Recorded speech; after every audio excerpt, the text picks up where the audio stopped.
Ostiral astronomikoetan hurrengo hilabeteko zerua nola egongo den esplikatzen da, eta kasu honetan tokatzen zaigu otsaileko zerua nola dagoen ikustea. Kometa bat izotzekin eta hautsez osatutako gorputza da.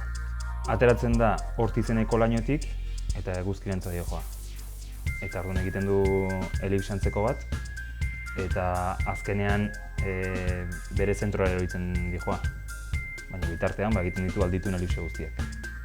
Halley kometarekin berdina pasatzen da 78 urtero, pasatzen da Lurraren traiektoriatik.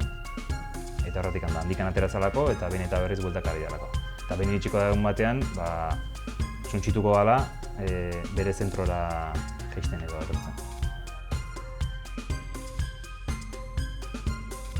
Rosetta sonda bada, bidali da kometa batera eta egin nahi dena da lehenengo aldiz kometa hori esploratu eta ikusi bai materialak eta beste esperimentu batzuk bai egin.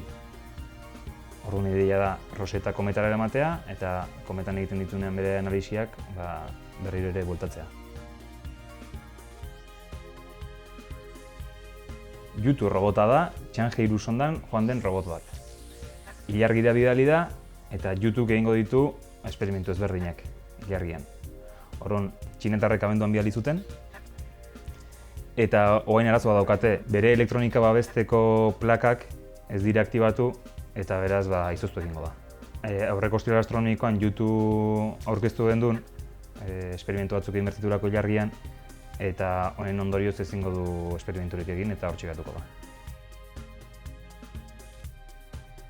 Hontaz gain, ostiral astronomiko honetan ikusiko ditugu Juan Carlos Martín eta Mikel Castanderren argazki batzuk.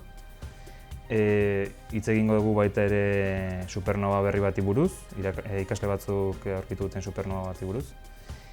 Eta Wi-Fi interplanetarioaren inguruko argibide batzuk emango ditugu, erakusteko pixka bat bidali dien sonda guztien artean badagoela Wi-Fi sare bat eta hortaz baliatzen direla beste satelite berriak botatzerako garaian.